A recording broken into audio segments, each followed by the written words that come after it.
What's really good, Facebook fam, friends, everybody I'm talking about? It's your boy Mike Rose of the Zay Channel Street Team, President, live and direct. About to make sure we all up in current on a current issue, but it pretty much is an old story about a lady named Mrs. Marissa Alexander. First off, Marissa Alexander was a 31-year-old mother of three who got sentenced back in 2010 in Florida for firing pretty much a handgun.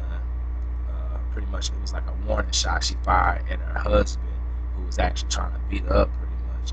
So what she did was she fired off a warning shot just to let him know, hey, you know what I'm saying, back up, you know what I'm talking about. So pretty much long story short, he ended up calling the laws. When he ended up calling the laws ended up taking her to jail. Now, like I tell everybody, it's crazy because Marissa did have a current handgun permit, which pretty much allowed her to carry her handgun at any terms.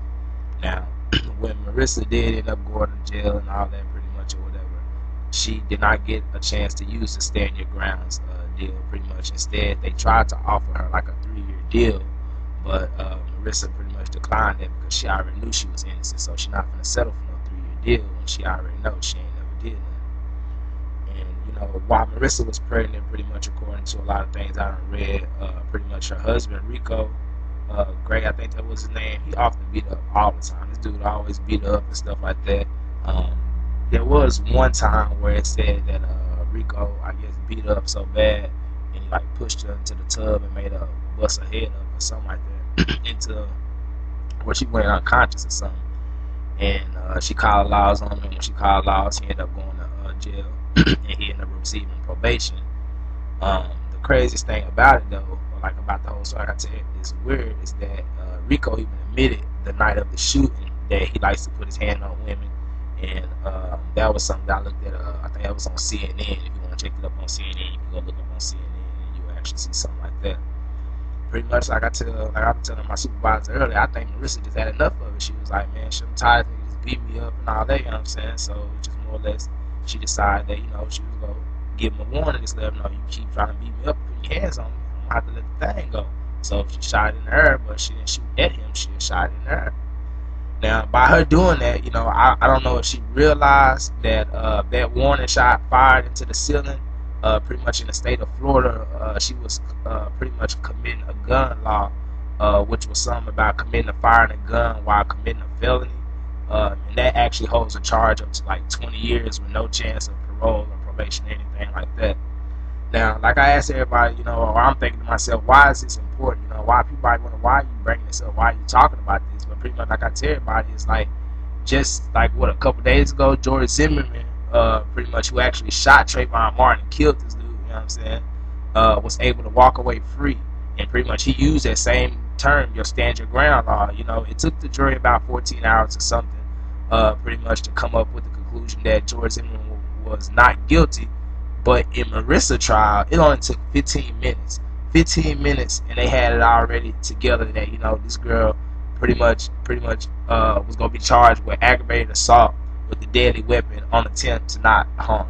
You know, that's, to me, I think it's crazy, you know what I'm saying? But the craziest part about everything, about the whole nine, you know what I'm saying, is that the same state attorney who attempted to convict Zimmerman for murder, Angela Corey, is the same prosecutor who prosecuted Alexander.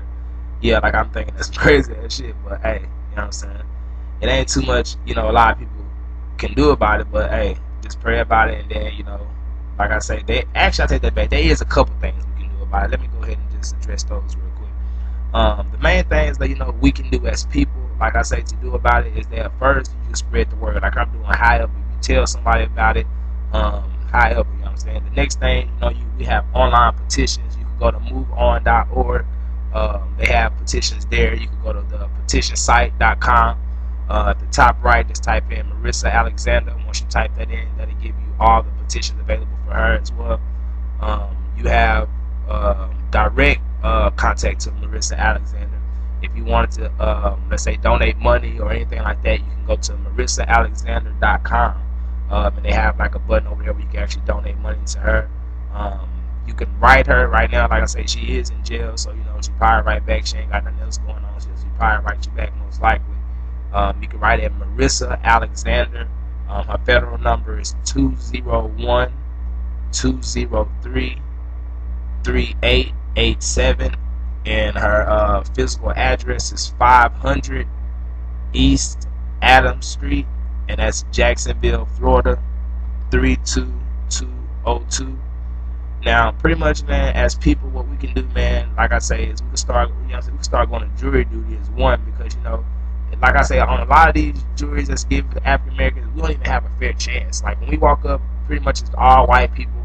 They're not giving us no chance. You know what I'm saying? Now, I ain't got nothing wrong with white people, because there are some good white people out there, but you know what I mean? Like, they're not giving us no chance. So for us to actually have a chance, what we have to do as people is, when we have that chance to go to jury duty, go ahead and go to jury duty. Don't worry about work. Your work is excused. Let them fire you. If they fire you over, okay, go ahead and, you know what I'm saying, go to unemployment, do what you gotta do. You know what I'm saying? But as people, we need to stand together. We need to come together, go to jury duty. We need to vote when we get a chance to vote. You know what I'm saying? That's the only way our voices gonna be heard. You know what I'm saying? So as people, let's come together and stand together. Not stand together fighting by doing riots and all that shit right there, because that shit is crazy. You know what I'm saying? Us rioting and all that, what is that solving? That's not solving nothing. That just make us look stupid as Zimmerman look. That's all that's really doing. So as people, let's come together, let's stand together, and let's do it. Because I'm gonna tell you, us here at Zay Channel, that's what we're doing. We come together as people. We're trying to unite and come together and teach the youth and show the youth that there's better ways, you know what I'm saying, to actually get your word out there. You know what I'm saying? So like I say, Mike Rose, Zay Channel president, street team signing out.